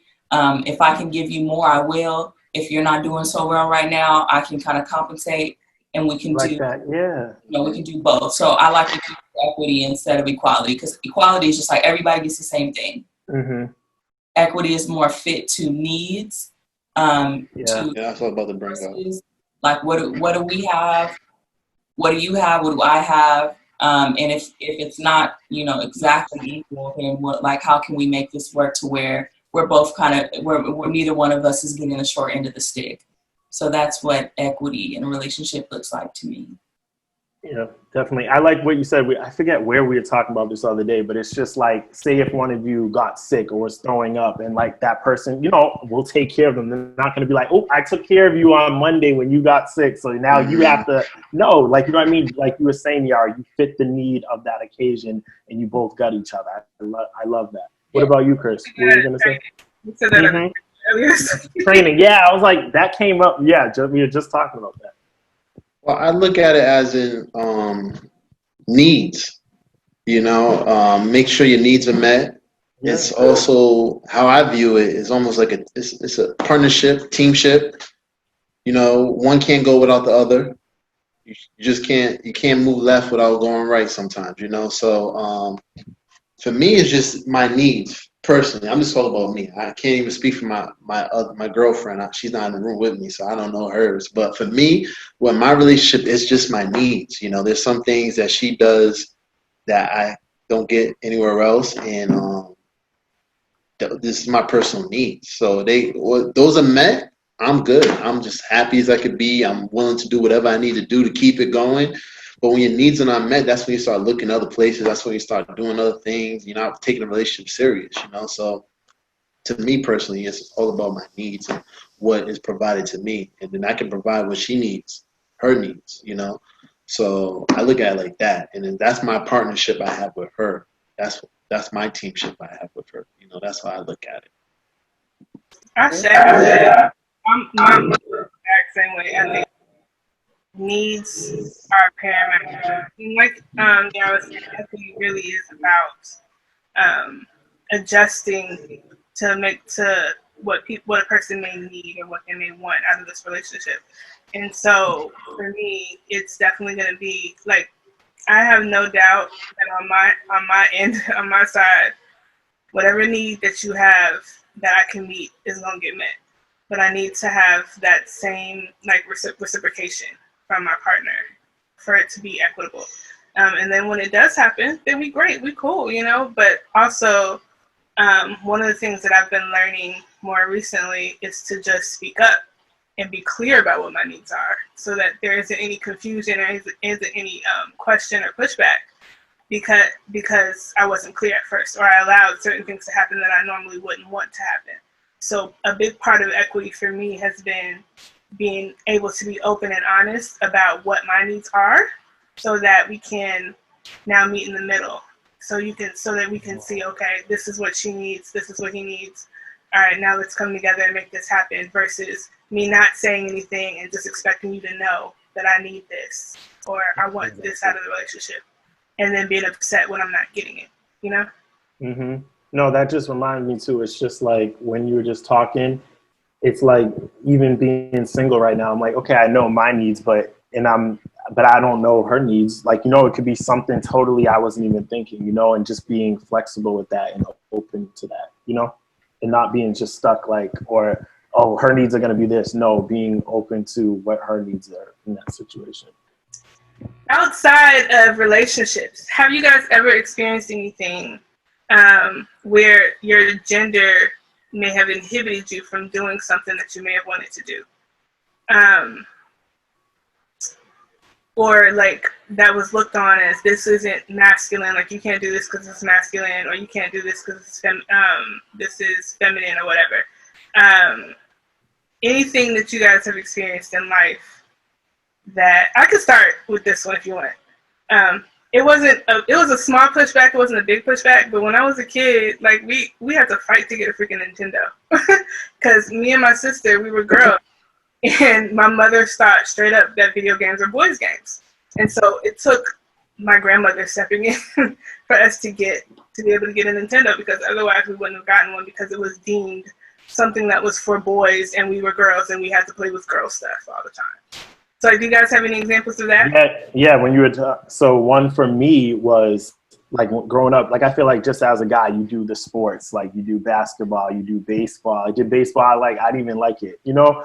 I didn't like baseball, but in school back then, to do like theater or sing, that wasn't even cool. You know what I mean? But now we're listening to, look at all these artists and these actors that we look up to or whatnot. So, and that's the thing, people know I write music, I sing, I act now, but back then I didn't do it. I shied away. Like it wasn't like popular. So like for years, I never did that. I didn't start doing that until like college, you know? So that's one thing.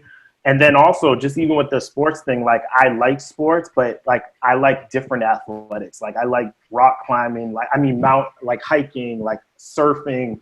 I just skydived literally last week because I was supposed to do it for my birthday. And you finally did it! Yay! Yeah, I did it. Yeah. All right. Yeah, and it was dope. It was cool, but to me, it was just like I did kind of stuff like that before. But that's the type of stuff I like. You know what I mean? Like doing like adventurous, like relay obstacle courses, all that different stuff. You know, and that's cool. But it wasn't like there. Like you know what I mean? I felt like when I growing up, it was just like, oh, you either play football, basketball, or this. You know what I mean? But now it's just like.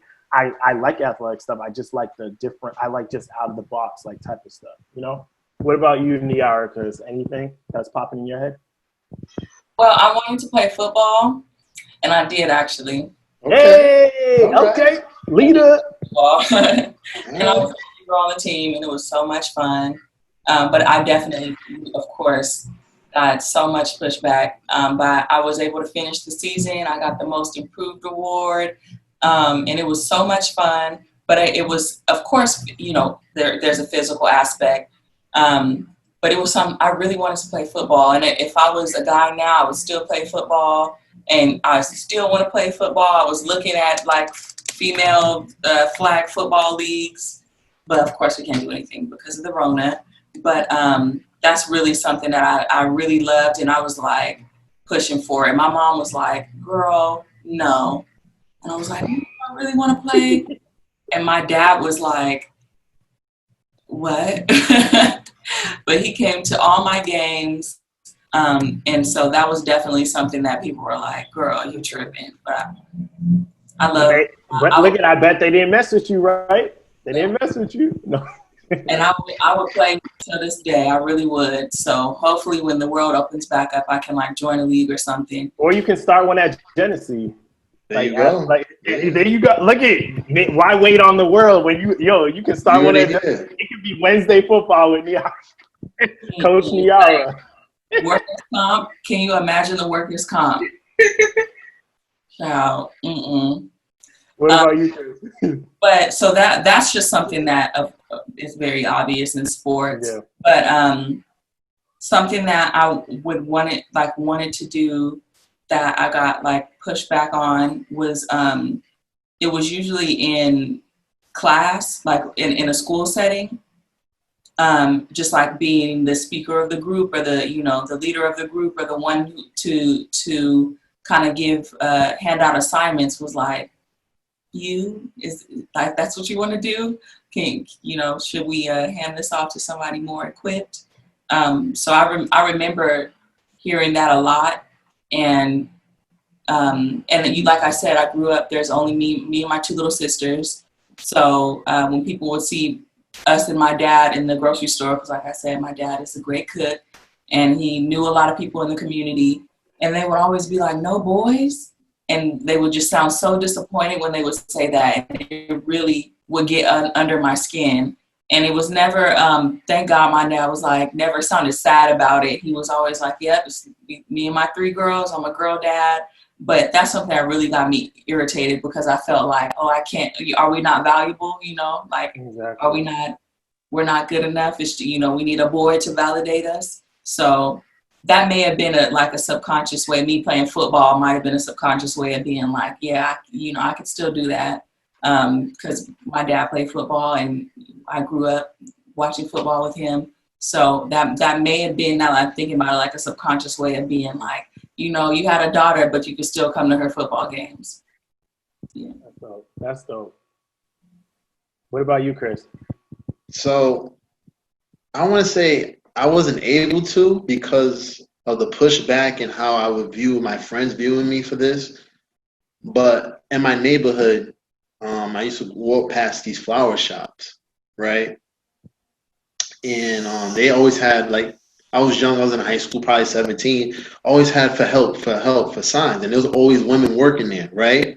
So in my high school on the 3rd floor, there actually, close to the roof, there was actually a group that planted flowers. Now, I don't know, at this point, maybe I wanted to join it because this girl named Jessica I had a crush on was in the club, and I wanted to join it for that reason. Or maybe I was thinking like, all my friends had some hard jobs in high school, right? Jobs they didn't like. I'm like, I can work at a flower shop. It'll be easy. I can build this on my resume. You know what I mean? I work in this little club and thing, but the persona of a man working or being in the flower club was just like, oh, what are you doing? Like, oh, you're not supposed to do that type of stuff. And I was just looking like, man, this might be an easy gig for me. And Jasmine's in there, Jessica, I forgot her name already, but she's in the class. And I'm listening too. Jasmine, whoever. She's listening too. Like, Jay. I forgot it was high school. It was over to Jay, but it's just a persona of like everybody. Like when I told my friends, "Oh, you're gonna do that? Oh, you gonna really do that?" You know what I mean? Like, oh yeah. That's what it was. It's like, wow, you really can't do everything you want to do in a sense because you're peer pressure at that time not to do certain things, And now that I think about it, I wish I did because say if I get a house, I could plant my garden. Every time I get a plant, the plant dies in like 3-4 days. I don't even know what to do with a plant. You know what I mean? So that knowledge I had to learn back then would have helped me in some type of way. And that's so crazy. That's so crazy you say that because that just brought up my dad does the gardening. So like around the house, like he does like the planting and the gardening and stuff like that. And I never really thought anything of it. You know what I mean? Like, so that's dope. Yeah, I like that. I think that like when we talk about gender roles and what you couldn't do because your gender, we usually kind of like think about how hard women have it. But I think men really suffer a lot from gender roles and we don't really acknowledge that because men can't do anything without being called like gay or somebody questioning, as a woman, I could literally sit on my friend's lap and nobody would bat an eyelash. Like nobody would care. It wouldn't even be, nobody would look at me weird, but men can hardly like show affection to their brothers or their male friends you know, you hug your boy too long and they like, you know, or can you call your homeboy crying? That's another thing. That's another thing men have problems with. To express yourself to another man, or even express yourself. Period. I know women are supposed to be like, we look at this, you strong, you're supposed to take all that, but there's a way that we can't even express some things either. Like, oh, shut up, you're supposed to be tougher. You know what I mean? It's like that's so crazy. This was a while ago. I had a mentor of mine like mentoring me. Like I was going through a rough time, and I remember I wanted to like cry in that instance, and I'd even cry. This is what I said. I was like I'm hurt. Like I want to cry right now. That's what I said, and he was like, "Okay, cry." Like I had to say that. Like, oh, I wanted to cry. Like I couldn't even like let it down because it's just like, you know, like we talked about, like just the build up. Like, you know, it's like we control our emotions. Like I couldn't, like, you know, all I could do was vocally say that, you know? Mm-hmm. So I think emotionally it really inhibits men. And even creatively, like if you can't, you know, we just got to a point where we're kind of like comfortable wearing colorful shoes. I think with men wearing colorful shoes, but even down to the color of your clothing, like what activities you want to do, like, oh, you want to do football, basketball, cool. Oh, you want to be in a drama club, like, and so there are so many like structures on, especially Black men, like what you can do without having your sexuality questioned or just your toughness or your masculinity questioned. Like, there's not a lot that you can do. Women have all the room to be creative with our self-expression, with how we relate with our friends, and men don't. And I've been told that by like old romantic partners, like, you the only one that I can talk to. And I'm like, don't you have like all these friends that you play Xbox with and go do this with? Like y'all don't talk about your feelings, or like, you know, when you're hurt or when you know, when you feel in a way, like you don't talk to them about that. I'm the only one. Like, that's weird. It's unfortunate that, you know, y'all can't relate to each other like that. And I'll just say too, it's like, how do we change it? And I know it might seem like a big equation, but honestly, you just start talking. Like literally, that's what you do. You literally start talking. It's not something you have to research, not something you have to pay for. It's you having those difficult conversations. Like real quick, I even like things I went through in college. Like I talked to my family about, or my dad, or different stuff, but I didn't go into detail. Like there was one situation I talked about 10 years later, and I talked with my dad on the phone about it. And it just felt so good. My dad was there. My dad was there for me. He's like the type like to always be there, but it just felt so good getting that off and doing it. So my encouragement for men and just anyone listening is those tough times, like, or those situations that you never talked about before, feel free to come forward and have those conversations, and don't feel like, oh my gosh, they're going to judge me or whatnot. And if they do, I mean, they're not for you. You know, there's people there for you. Feel free to just go out there and do it. You know, don't push back. Let your voice be heard. I mean, that's interesting. I think for women as well, at least for how we are able to view men, I know even that's kind of changing. Like I know for me, I had a hard time dealing with men who were emotional when I was growing up. Like occasionally I would see like my dad crying. And when I saw him crying, I'd be questioning, like, what's your problem? Like, why are you crying? And now being able to see like, oh, being able to have that emotional maturity, that's actually dope. Like we can actually have these conversations and not have to worry about being offended, or you're being vulnerable with me, which allows me to be actually vulnerable with you, and actually we're getting closer now. Like that's so clutch. And I wish that there were more spaces like that for men to be able to express themselves like that, so that it isn't all on a woman's plate too, to be the only person to take all this on, but you do have friends, because I think that just makes us all healthier in general. Absolutely, Katrina. You know, forget relationships. This is how you be a healthier person for yourself. So yeah, it's so necessary. So Aaron, do you have some words of encouragement for us? Honestly, I feel like this whole discussion was encouragement. Honestly, like you guys were great, and like what I mainly was just say is you have 4 different people that just shared their experience. Your experience matters, you know what I mean? But also know that you can have different spins on it. You don't have to follow one way. You know, it's whatever way works for you, you know, and whatever partner, whoever you get with, like you can decide together how you want to form that healthy relationship. As you can see, like I said, you have 4 different opinions on here. You can have your own as well. So just know that you can form something great with the person you decide. Okay. Well, I want to first thank our guests. Thank you, guys. Niarah, Thank you, guys. I know we went over, but this was dope. You know, you guys were great. No worries. Thanks for having me. You guys were great. So we'll definitely try and do this again next season, maybe, if y'all are down. You're down. We'll stick to an hour. We got you. We're learning. No, you guys were great. Seriously. And thank everybody who's listening. Don't forget to follow us on Jeneration J, both starting with the J, on Instagram, Twitter, Facebook. We're most active on Instagram, though, so that's where, if you really want to keep up with us, that's where you find us. And we will see you guys when it's time to do the Raise Your Voice for Peace. Raise Your Voice for Peace. Woo, woo. One of my favorite events. It's going to be dope. All right. Thanks, you guys. All right. Thank you, guys. You were good.